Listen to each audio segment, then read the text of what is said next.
சிவந்தி academy Tiruchendur SBI PO-வுக்கான சிறப்பு online பயிற்சி வகுப்புகள் நடைபெறுகிறது. சட்டம் ஒழுங்கை காரணம் காட்டி கோவில் மூடப்படக்கூடாது எனவும் இரு பிரிவினர் மோதல் காரணமாக கோவிலை மூடுவதா எனவும் சென்னை உயர்நீதிமன்றம் கேள்வி எழுப்பியிருக்கிறது.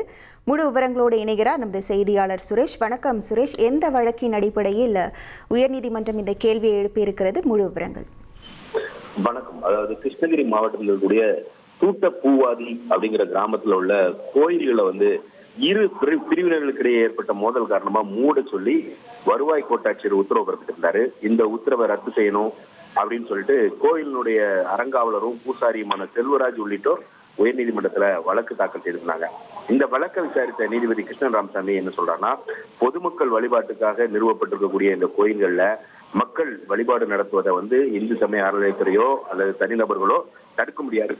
எந்த சூழல்லையோ கோயில்களை மூடக்கூடாது அப்படின்ற ஒரு உத்தரவை பிறப்பித்திருக்காரு.